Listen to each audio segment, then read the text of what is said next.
Hello students, आज हम van der Waals radius पढ़ने वाले हैं, एटॉमिक रेडियस का थर्ड सबसे इम्पोर्टेंट पार्ट। चलिए स्टार्ट करते हैं van der Waals radius. Van der Waals radius पढ़ने से पहले हमें जानना पड़ेगा van der Waals forces of attraction या वैन डर वाल्स बॉन्ड क्या होता है। चलिए स्टार्ट करते हैं। Van der Waals forces of attraction,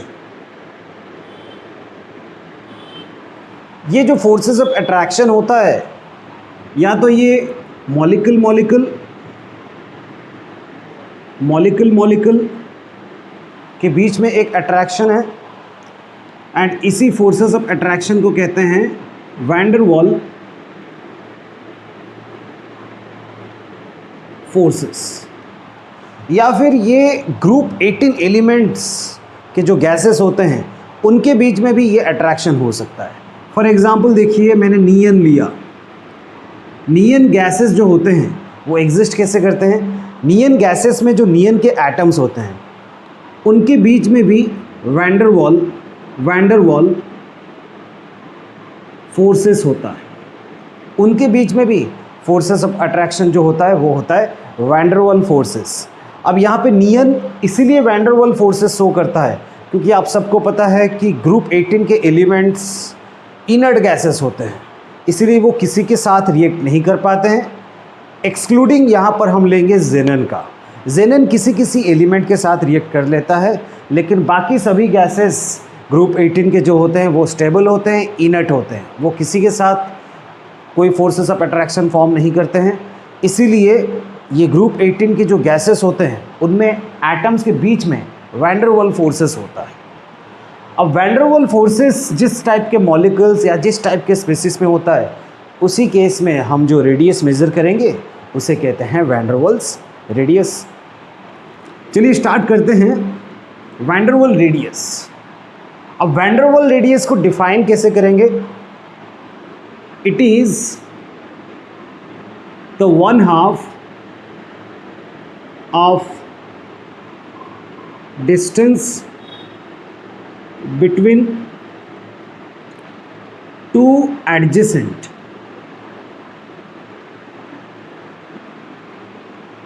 atoms belonging from two nearest molecules। अब चलिए इसको थोड़ा डायग्रामेटिकली लर्न करते हैं। मान लीजिए हम एक एग्जाम्पल ले रहे हैं क्लोरीन का, कोई भी मॉलिक्यूल का एग्जाम्पल ले सकते हैं। हम यहाँ पर ले रहे हैं क्लोरीन का एग्जाम्पल। अब यहाँ पर देखिए कि ये क्लोरीन मॉलिक्यूल्स का ये कोवलेंट बॉन्ड होता है। प्रीवियस लेक्चर में हमने पढ़ा है कि ये जो क्लोरीन मॉलिक्यूल्स होगा, जिसमें क्या होगा कि दोनों क्लोरीन एटम्स अपने अपने वैलेंस शेल से इलेक्ट्रॉन को म्यूचुअली शेयर करेंगे और तभी कोवलेंट बॉन्ड हो जाएगा। लेकिन यहाँ पर हम क्लोरीन मॉलिक्यूल्स का एग्जाम्पल ले रहे हैं। अब मान लीजिए कि यहाँ पर एक कंटेनर में आप क्लोरीन गैस लिए होंगे, उसमें कोई एक तो क्लोरीन मॉलिक्यूल नहीं होगा, बहुत सारे क्लोरीन मॉलिक्यूल्स होंगे। तो यहाँ पर ऐसे बहुत सारे क्लोरीन मॉलिक्यूल्स आपस में एक फोर्सेस ऑफ अट्रैक्शन फॉर्म करेंगे। चलिए देखिए यहाँ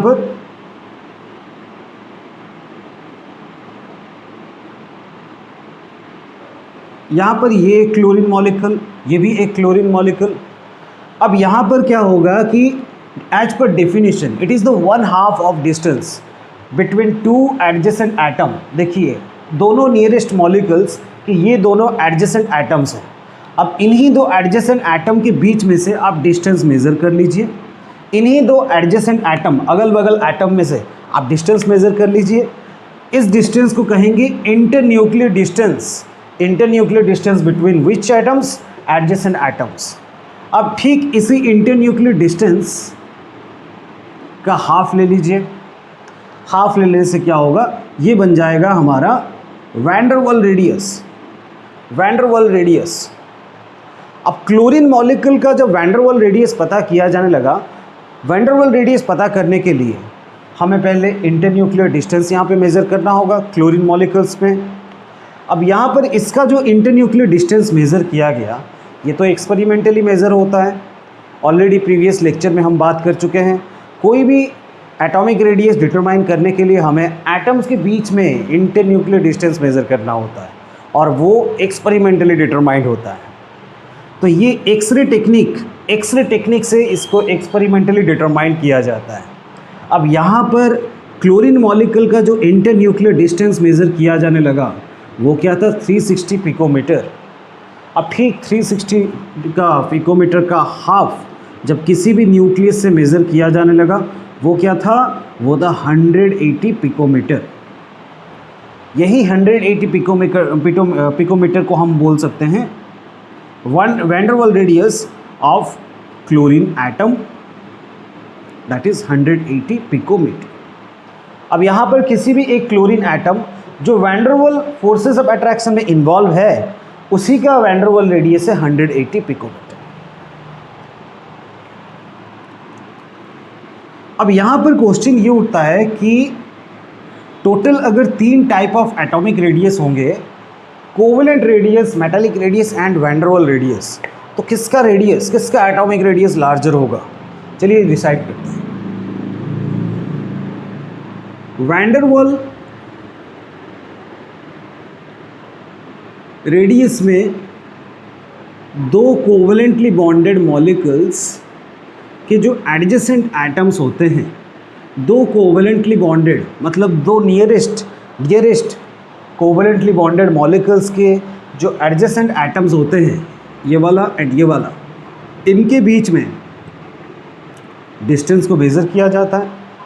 उसी तरह से इस मॉलिक्यूल का ये एटम कोई दूसरे मॉलिक्यूल के एटम के कांटेक्ट में आ रहा होगा। अब यहाँ पर इस इंटरन्यूक्लियर डिस्टेंस को मेज़र करेंगे और बोलेंगे वैन डर वाल रेडियस। लेकिन यहाँ पर देखिए कि दोनों मॉलिक्यूल्स के बीच में यहाँ पे जो डिस्टेंस है वो ज़्यादा है। किसके कंपैरिजन में? कोई कोवेलेंट बॉन्ड के कंपैरिजन में वैन डर वाल फोर्सेस का जो डिस्टेंस होता है वो एक्चुअली ज़्यादा होता है। अब यहाँ पर अगर हम कोवेलेंट रेडियस को कंपेयर करेंगे तो कोवेलेंट रेडियस में क्या होता है कि 2 एटम्स अपने अपने वैलेंस शेल से इलेक्ट्रॉन को शेयर करते हैं, जिससे क्या होता है उन एटम्स के जो ऑर्बिटल होते हैं, वैलेंस शेल के ऑर्बिटल्स होते हैं, वो आपस में क्या होता है कि ओवरलैप हो जाते हैं, मतलब एक दूसरे के अंदर समा जाते हैं, पार्शियली ओवरलैप होता है। ये देखिए ये है ओवरलैपिंग रीजन। इस ओवरलैपिंग रीजन की वजह से क्या होता है कि दोनों एटम्स के बीच में डिस्टेंस ना और भी कम हो जाता है। अब अगर मैं कोवेलेंट रेडियस को वैन डर वाल रेडियस से मेज़र करूंगा, वैन डर वाल रेडियस के साथ कंपेयर करूंगा, van der Waal radius and covalent radius को कंपेयर करूंगा, तो वैन डर वाल रेडियस में क्या है कि 2 एडजेसेंट मॉलिक्यूल्स के बीच में डिस्टेंस ज़्यादा होने की वजह से यहाँ पर वैन डर वाल रेडियस का वैल्यू ज़्यादा आएगा। लेकिन कोवेलेंट रेडियस में एटम्स एक दूसरे से ओवरलैप कर रहे हैं, इलेक्ट्रॉन शेयर करके ओवरलैप कर रहे हैं, इसलिए इनके बीच में डिस्टेंस जो होता है ना, ये वैन डर वाल रेडियस से कम होता है। दैट्स वाई हम बता सकते हैं कि वैन डर वाल रेडियस का जो वैल्यू होगा वो कोवेलेंट रेडियस के वैल्यू से ज़्यादा हो जाएगा। अब अगर हम मेटालिक रेडियस को कंपेयर करेंगे इन दोनों के साथ, तो मेटालिक रेडियस में क्या होता है, मेटालिक रेडियस में 2 एटम्स के जो इलेक्ट्रॉन्स होते हैं वो एक दूसरे के कांटेक्ट में आते हैं। 2 एटम्स एक दूसरे के कांटेक्ट में आते हैं और इस तरह से क्या होगा कि दोनों एटम्स का जो इंटरन्यूक्लियर डिस्टेंस अगर हम मेज़र करेंगे, उस इंटरन्यूक्लियर डिस्टेंस के हाफ को ही हम कहेंगे मेटालिक रेडियस। अब यहाँ पर क्या होगा कि मेटालिक रेडियस में यहाँ पर ओवरलैपिंग नहीं हो रहा है। देखिए कोवेलेंट बॉन्डिंग में ही ओवरलैपिंग हो रहा है एटम्स के बीच में, लेकिन मेटालिक रेडियस में कोई यहाँ पे ओवरलैपिंग नहीं हो रहा है। जब मेटालिक बॉन्ड फॉर्म होता है बस 2 एटम एक दूसरे के एज क्लोज एज पॉसिबल आते हैं, लेकिन ओवरलैपिंग नहीं होता है, क्योंकि मेटालिक बॉन्ड में इलेक्ट्रॉन का शेयरिंग नहीं होता है। ओनली दोनों एटम्स की इलेक्ट्रॉन्स एडजेसेंट एटम, मतलब एक एटम का इलेक्ट्रॉन्स वैलेंस शेल इलेक्ट्रॉन दूसरे एटम दूसरे एटम के कांटेक्ट में आता है, जिससे मेटेलिक बॉन्ड फॉर्म हो जाता है। तो अगर हम सीक्वेंस वाइज इसको अरेंज करके रखेंगे तो सबसे ज़्यादा रेडियस किसका होगा? Van der Waal radius. उससे थोड़ा सा कम होगा मेटेलिक रेडियस, एंड सबसे कम होगा कोवेलेंट रेडियस। क्यों? क्योंकि कोवेलेंट रेडियस में ही ओवरलैपिंग होता है। ठीक, चलिए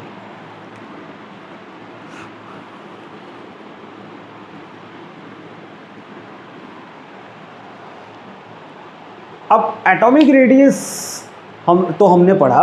अब यहाँ पे क्वेश्चन आता है कि one of the important question ये होता है कि वैन डर वाल रेडियस कौन कौन से ग्रुप में मोस्टली दिखाई देता है। देखिए, अगर हम ओनली एटम के बेसिस में अगर ऑब्जर्व करेंगे, अगर आपको कोई पूछेगा कि कौन से एटम्स, कौन से ग्रुप के एटम्स के बीच में वो वैन डर वाल रेडियस होता है, तो आप बोलोगे ग्रुप 18।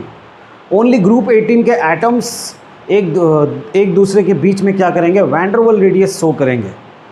लेकिन बाकी ग्रुप के एलिमेंट्स, कोई ग्रुप के एलिमेंट्स मेटेलिक रेडियस शो करता है, किसी ग्रुप का एलिमेंट्स कोवेलेंट रेडियस शो करता है। तो यहाँ पर एक इम्पोर्टेंट क्वेश्चन जो CBSE बोर्ड एग्ज़ाम में भी आता है वो ये होता है,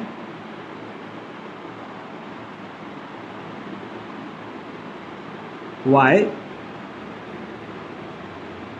ग्रुप 18 has larger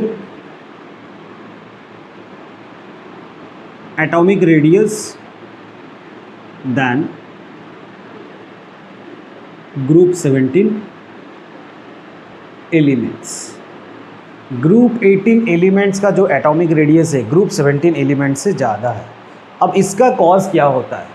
चलिए यहाँ पर मैं एक ग्रुप 17 एलिमेंट का एग्जांपल लेता हूँ, जैसे फ्लोरीन, और ग्रुप 18 का एग्जांपल लेता हूँ, जैसे नियॉन।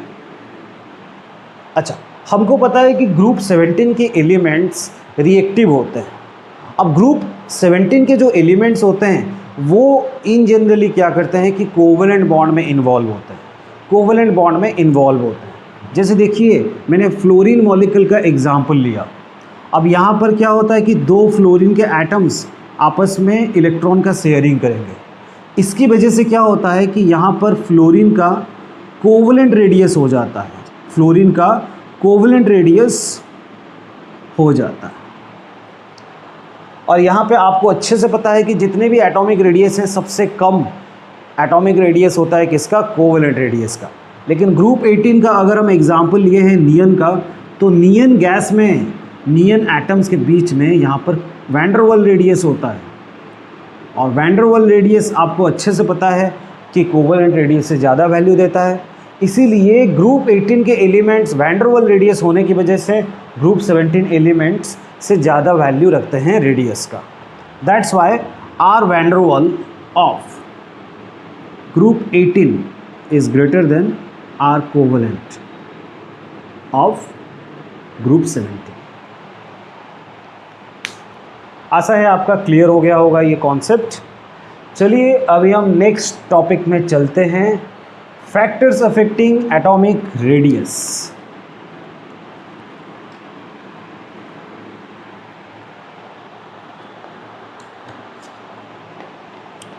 एटॉमिक रेडियस में क्या क्या फैक्टर्स यहाँ पर अफेक्ट करेंगे, इसके लिए इम्पोर्टेंट हमें एक लेक्चर अभी लर्न करना है।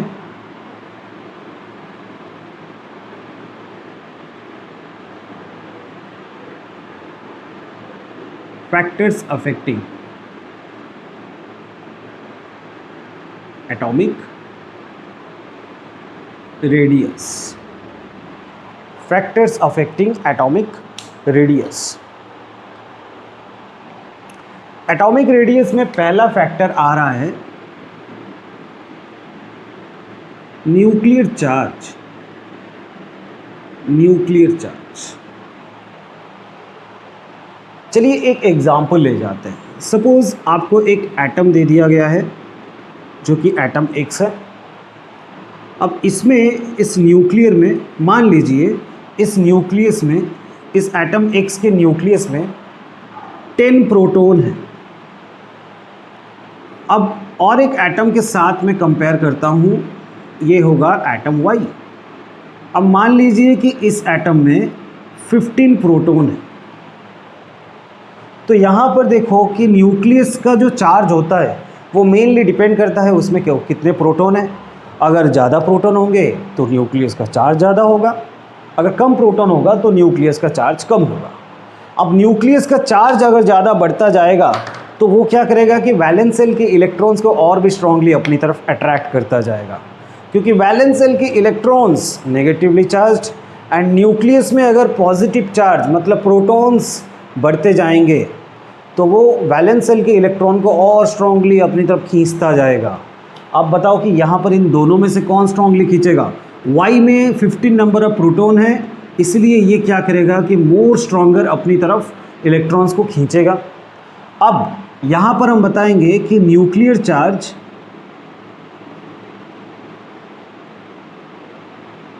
Of Y is greater than nuclear charge of X। तो अब यहाँ पर न्यूक्लियर चार्ज Y का क्यों ज़्यादा हुआ? क्योंकि नंबर ऑफ प्रोटॉन्स इसके ज़्यादा है। X का क्यों कम हुआ? क्योंकि इसमें नंबर ऑफ प्रोटॉन्स कम है। अब अगर आपको एटॉमिक साइज़ पूछा जाएगा, देखिए यहाँ पे न्यूक्लियर चार्ज इसका ज़्यादा है, इसकी वजह से ये वैलेंस सेल के इलेक्ट्रॉन्स को ना और स्ट्रांगली खींचेगा अपनी तरफ। इससे क्या होगा कि वैलेंस सेल थोड़ा सा स्क्विच हो जाएगा, थोड़ा सा छोटा हो जाएगा। तो ये न्यूक्लियस का चार्ज डिपेंड करता है। अगर न्यूक्लियस का चार्ज ज़्यादा होगा वैलेंस सेल इलेक्ट्रॉन को और स्ट्रांगली अट्रैक्ट करेगा एटम, जिसकी वजह से एटम का साइज़ कम हो जाएगा। यहाँ पर हम लिखेंगे atomic radius of Y is lesser than atomic radius of X। अच्छा, जिसका न्यूक्लियर चार्ज ज़्यादा है उसका एटॉमिक रेडियस कम, जिसका न्यूक्लियर चार्ज ज़्यादा है उसका एटॉमिक रेडियस कम। दैट मीन्स हम यहाँ पर रिलेशन लिखेंगे atomic radius inversely proportional to nuclear charge. Nuclear charge, चलिए इसको नोट डाउन कर लीजिए, एंट्रांस के लिए ये इंपॉर्टेंट पॉइंट है। ठीक,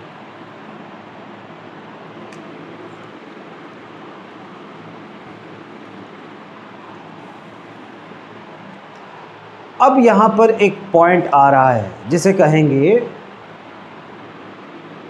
शिल्डिंग इफेक्ट। शिल्डिंग इफेक्ट, ये शिल्डिंग इफेक्ट बड़ा ही इंपॉर्टेंट पॉइंट है, बड़ा ही इंपॉर्टेंट पॉइंट है। शिल्डिंग इफेक्ट मतलब सपोज कीजिए कि ये एक एटम है, यहाँ एटम में एक सेल है, इसको हम फर्स्ट सेल कहेंगे और ये हो गया सेकेंड सेल। अब इमेजिन कीजिए कि यहाँ पर फर्स्ट सेल में दो इलेक्ट्रॉन और सेकेंड सेल में कुछ इलेक्ट्रॉन्स। कितने भी इलेक्ट्रॉन्स आप पुट कर सकते हो, दैट डजंट मैटर। आप बस इतना इमेजिन कीजिए कि फर्स्ट सेल में 2 इलेक्ट्रॉन्स एंड सेकेंड सेल में 1 इलेक्ट्रॉन। अब आप खुद सोचिए कि न्यूक्लियस के सबसे पास कौन सा सेल है? ये फर्स्ट सेल है कि नहीं? फर्स्ट सेल न्यूक्लियस के सबसे पास है। उसके बाद वैलेंस सेल है, यहाँ पर सेकेंड सेल ही लास्ट सेल है, यानी कि वैलेंस सेल। अब आप खुद देखिए कि न्यूक्लियस से पहले कांटेक्ट में कौन आएगा? ऑफ कोर्स यहाँ पर ये फर्स्ट सेल आएगा। अब यहाँ पे फर्स्ट सेल, हम ये बता सकते हैं कि ये जो फर्स्ट सेल है ना, ये न्यूक्लियस और वैलेंस सेल के अंदर है, मतलब न्यूक्लियस एंड वैलेंस सेल के बीच में ये फर्स्ट सेल है। न्यूक्लियस और वैलेंस सेल के बीच में ये फर्स्ट सेल है, इसीलिए इसको हम कह सकते हैं इनर सेल। क्या कहेंगे? Inner shell. तो न्यूक्लियस एंड वैलेंस सेल के अंदर जो सेल रहता है उसको इनर सेल कहेंगे। अब आप बताओगे कि न्यूक्लियस के सबसे पास कौन है? इनर सेल है, इसलिए न्यूक्लियस का फोर्सेस ऑफ अट्रैक्शन सबसे पहले कौन एक्सपीरियंस करेगा? वो है इनर सेल। अब यहाँ पर सिचुएशन ऐसा होता है कि न्यूक्लियस के सबसे पास इनर सेल के इलेक्ट्रॉन होने की वजह से वो इनर सेल के इलेक्ट्रॉन न्यूक्लियस के न्यूक्लियर चार्ज मतलब न्यूक्लियस के प्रोटॉन्स के कांटेक्ट में इनर सेल के इलेक्ट्रॉन्स पहले आते हैं। इसकी वजह से ये होता है कि ये पहले आ जाने की वजह से इस वैलेंस सेल की इलेक्ट्रॉन्स को सफिशिएंट फोर्सेस ऑफ अट्रैक्शन नहीं मिल पाता है। इस वैलेंस सेल की इलेक्ट्रॉन्स को सफिशिएंट फोर्सेस ऑफ अट्रैक्शन नहीं मिल पाता है। ये एग्जैक्टली वही चीज़ है, आप दुकान में जा रहे हो, दुकान में आपसे पहले कोई आदमी खड़ा हो जाएगा और वो कोई सामान मांगने के लिए आएगा, और वो सामान दुकान में एक ही होगा, तो पहले जो आएगा उसी को ही वो सामान मिलेगा। आपके सामने जो पहला आदमी गया था उसको ही सामान मिल जाएगा, उससे आपको नहीं मिलेगा। और यहाँ पर भी वही हो रहा है, न्यूक्लियस के कांटेक्ट में सबसे पास फर्स्ट सेल है, इसलिए फर्स्ट सेल के इलेक्ट्रॉन्स न्यूक्लियस के फोर्सेस ऑफ अट्रैक्शन को एक्सपीरियंस कर रहे हैं। इसीलिए यहाँ पर वैलेंस सेल के इलेक्ट्रॉन्स को सफिशिएंट फोर्सेस ऑफ अट्रैक्शन नहीं मिल पा रहा है। वैलेंस सेल के इलेक्ट्रॉन्स को सफिशिएंट फोर्सेस ऑफ अट्रैक्शन नहीं मिल पा रहा है। यहाँ पर ये इनर सेल को हम यहाँ पर कहेंगे एक्ट एज शील्ड और स्क्रीन। ये एक शील्ड के जैसे एक्ट हुआ या स्क्रीन के जैसे एक्ट हुआ, या फिर आप ऐसे भी कह सकते हो कि इनर सेल न्यूक्लियस के पहले कांटेक्ट में आया, इसीलिए वैलेंस सेल को न्यूक्लियस का चार्ज एक्सपीरियंस करने को नहीं मिला। ऑल्सो इनर सेल के ये जो इलेक्ट्रॉन्स हैं एंड वैलेंस सेल के इलेक्ट्रॉन्स हैं, इनके बीच में इलेक्ट्रॉन इलेक्ट्रॉन रिपल्सन हो गया। क्या हो गया? इलेक्ट्रॉन इलेक्ट्रॉन रिपल्सन हो गया। अब इलेक्ट्रॉन इलेक्ट्रॉन रिपल्सन की वजह से क्या हो रहा है? वैलेंस सेल के इलेक्ट्रॉन इस इलेक्ट्रॉन से दूर जाएंगे और न्यूक्लियस का मैक्सिमम चार्ज ये फर्स्ट सेल के इलेक्ट्रॉन एक्सपीरियंस करेंगे, मतलब इनर सेल के इलेक्ट्रॉन्स। अब वैलेंस सेल के इलेक्ट्रॉन्स को सफिशिएंट फोर्सेस ऑफ अट्रैक्शन नहीं मिल पाएगा, इसीलिए इनर सेल को कहेंगे हम क्या? शील्ड। अब इसका एक सिंपल सा एग्जांपल दे देते हैं। चलिए मान लीजिए कि आप यहाँ पर खड़े हैं, एक इस पॉइंट में आप खड़े हैं और यहाँ बारिश हो रहा है या धूप हो रहा है। मान लीजिए यहाँ पे बहुत कड़ाके की धूप हो रहा है। अब यहाँ पर आपने क्या किया कि छतरी खोल लिया। अब यहाँ पर क्या होगा कि आप अगर छतरी खोल दोगे तो सनलाइट को पूरा ब्लॉक करेगी ये छतरी, और आपकी तरफ ये सनलाइट कुछ भी नहीं आ पाएगा, क्योंकि छतरी ने सारा सनलाइट को पहले खुद ब्लॉक कर दिया। इसने रोके रखा हुआ है, सनलाइट को रोके रखा हुआ है, और आपकी तरफ सनलाइट आ नहीं रहा है। यहाँ पर आप बताओगे कि ये छतरी यहाँ पर शील्ड के जैसे काम किया, इसने सनलाइट को ब्लॉक कर दिया, इसलिए आप इसे कहोगे क्या? शील्ड। यह आपको प्रोटेक्ट कर रहा है। और ठीक एक एटम में ये इनर सेल जो होते हैं ये इस छतरी का काम कर रहे हैं। न्यूक्लियस का सारा चार्ज, मैक्सिमम चार्ज यही एक्सपीरियंस कर रहे हैं, इसलिए वैलेंस सेल को सफिशिएंट फोर्सेस ऑफ अट्रैक्शन करने को नहीं मिल पा रहा है। इसीलिए हम बताएंगे कि यहाँ पर जो इफेक्ट हो रहा है इसे कहेंगे क्या? Shielding effect. और शील्डिंग इफेक्ट की वजह से वैलेंस सेल को सफिशिएंट न्यूक्लियस चार्ज एक्सपीरियंस करने को नहीं मिल पाता है। इसीलिए यहाँ पर क्या होगा? जो भी nucleus charge first orbit experience करेगा या इनर सेल एक्सपीरियंस करेगा, उसके बाद जो रिमेनिंग न्यूक्लियर का चार्ज होगा वो ये वैलेंस सेल एक्सपीरियंस करेगा। और उसी केस में आप बताओगे कि ये जो रिमेनिंग न्यूक्लियस का चार्ज ये वैलेंस सेल ने एक्सपीरियंस किया, इसे कहेंगे इफेक्टिव, क्या बोलेंगे? Effective nuclear charge. हम लिखेंगे the remaining nuclear charge experienced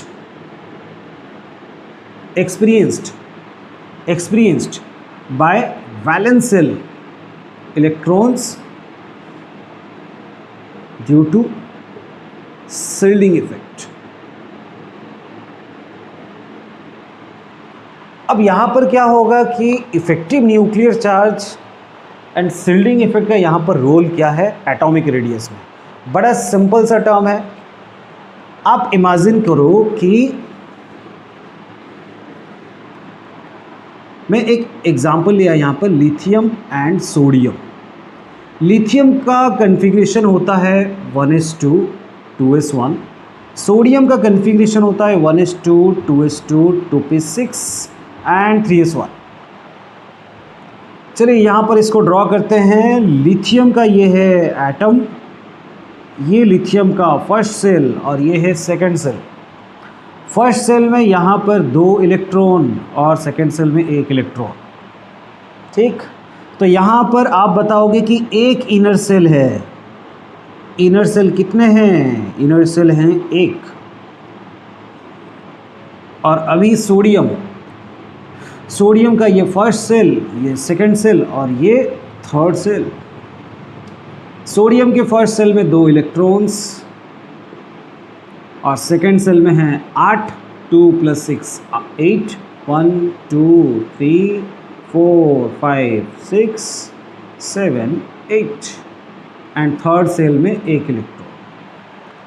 अच्छा, सोडियम पे देखो कि यहाँ पर न्यूक्लियस एंड वैलेंस सेल के बीच में, न्यूक्लियस और वैलेंस सेल के बीच में, ये वैलेंस सेल है, न्यूक्लियस और वैलेंस सेल के बीच में 2 सेल है, 2 इनर सेल हैं, 2 इनर सेल हैं। जबकि यहाँ पर एक ही इनर सेल है। क्या हम ऐसा बता सकते हैं कि यहाँ पे ओनली एक इनर सेल था, इसलिए न्यूक्लियस के पहले कांटेक्ट में वही एक ही इनर सेल आया, इसलिए वैलेंस सेल के इलेक्ट्रॉन्स को यहाँ पर क्या हुआ कि न्यूक्लियस का चार्ज एक्सपीरियंस करने को मिला। लेकिन यहाँ पर सोडियम में वैलेंस सेल एंड न्यूक्लियस के बीच में 2 सेल इनर सेल के जैसे एक्ट कर रहे हैं। इनर सेल कौन होते हैं? जो वैलेंस सेल एंड न्यूक्लियस के बीच में जो सेल्स होते हैं। यहाँ पर वैलेंस सेल एंड न्यूक्लियस के बीच में 2 सेल्स हैं, इसलिए क्या होगा कि ये दोनों सेल्स यहाँ पर इनर सेल के जैसे एक्ट करेंगे। और नंबर ऑफ इनर सेल्स अगर ज़्यादा बढ़ते जाएंगे, नंबर ऑफ इनर सेल्स या इनर सेल्स के इलेक्ट्रॉन्स अगर बढ़ते जाएंगे, तो न्यूक्लियस का चार्ज वही इनर सेल ज़्यादा से ज़्यादा एक्सपीरियंस करेंगे। नंबर ऑफ इनर सेल अगर ज़्यादा बढ़ते जाएंगे तो न्यूक्लियस का चार्ज ज़्यादा से ज़्यादा इनर सेल्स एक्सपीरियंस करेंगे, जिससे क्या होगा कि यहाँ पर शील्डिंग इफेक्ट और बढ़ता जाएगा। मतलब जितने ज़्यादा इनर सेल्स उतने ही ज़्यादा शील्डिंग इफेक्ट, जितने ज़्यादा इनर सेल्स